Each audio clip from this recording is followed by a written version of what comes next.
गुरुवार शाम यानी 25 जनवरी को ज्ञानवापी परिसर की एएसआई रिपोर्ट सामने आ गई।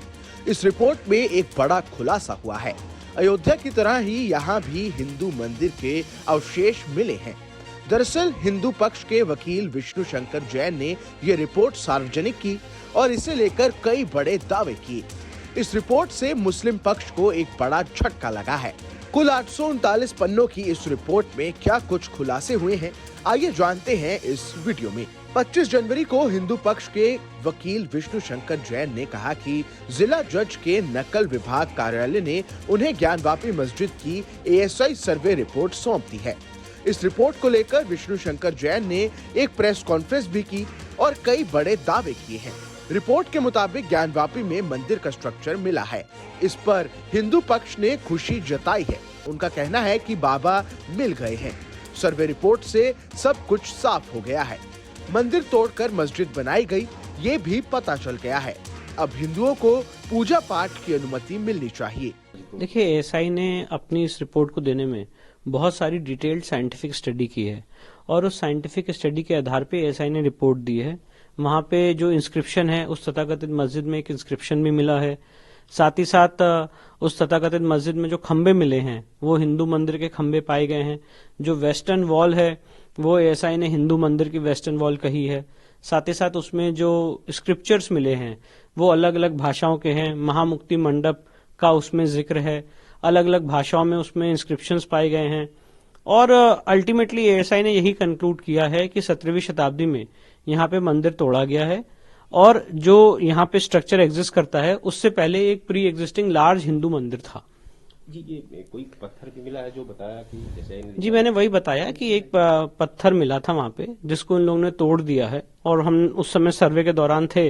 वो आधा टूटा हुआ पत्थर वहाँ पे अभी भी रखा हुआ है और उस पत्थर में ये स्पष्ट रूप से मेंशन्ड है कि यहाँ पे मंदिर तोड़ी गई है और उस पत्थर का ओरिजिनल एएसआई के पास 1965 में था, जिसकी एएसआई ने फोटोग्राफ भी खींची थी। कई भाषाओं में कुछ लिखा हुआ मिला है। मैंने बताया आपको कि तेलुगु, अलग अलग कन्नड़ लैंग्वेज और अलग अलग लैंग्वेजेस में वहाँ पे इंस्क्रिप्शंस मिले हैं, स्क्रिप्चर्स मिले हैं। साथ ही साथ हिंदू देवी देवताओं की मूर्तियां भी मिली हैं। वो सब भी एएसआई ने जिला प्रशासन को हैंड ओवर कर दिया। सर, ये कानूनी प्रक्रिया अब क्या होगी? अब इसके बाद नेक्स्ट हम सुप्रीम कोर्ट का रुख करेंगे और सुप्रीम कोर्ट में मांग करेंगे कि जो वजू टैंक का एरिया उसको खोला जाए। अच्छा, इसका ये एविडेंस का क्या मतलब, कहाँ पे आप दिखाएंगे इस एएसआई की जो एविडेंस? ये जो एविडेंस है बहुत बेनिफिशियल एविडेंस है। कहाँ दिखाएंगे? अभी तो डिस्ट्रिक्ट कोर्ट वाराणसी में ही दिखाएंगे क्योंकि ट्रायल यहीं पे चल रहा है और उसके बाद जब आगे मामला यहाँ से कंक्लूड हो जाएगा तो आगे हायर कोर्ट्स में भी इसको पढ़ा जाएगा। कोई डेट भी है जिसमें ऑब्जेक्शन के लिए?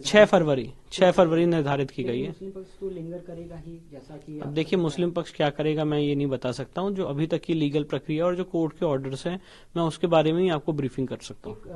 पिलर की भी बात है जो रिकंस्ट्रक्ट किया गया था, उस पर मैंने आपको बताया कि मैंने वही बात आपको बताई कि एएसआई ने कहा है कि वहाँ पे हिंदू मंदिर के पिलर थे और उसी पिलर्स में से इमेजेस वगैरह हटा के उसका इस्तेमाल किया गया इस तथाकथित मस्जिद के लिए। एएसआई रिपोर्ट में बताया गया है कि मंदिर के खंभों को हल्का फुल्का बदलकर नए ढांचे में उपयोग किया गया है। साथ ही खंभों से नक्काशी मिटाने का भी प्रयास किया गया है।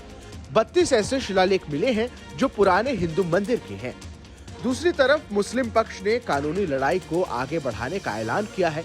दरअसल कोर्ट के आदेश के बाद ज्ञानवापी परिसर का एएसआई सर्वे कराया गया था।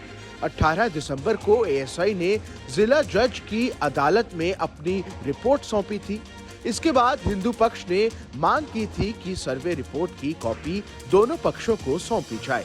बुधवार 24 जनवरी 2024 को जिला कोर्ट ने सभी पक्षों को सर्वे रिपोर्ट सौंपने का आदेश दिया था। इस खबर में बस इतना ही।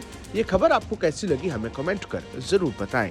देश दुनिया की तमाम बड़ी खबरों के लिए देखते रहिए न्यूज़ नेशन का डिजिटल प्लेटफॉर्म।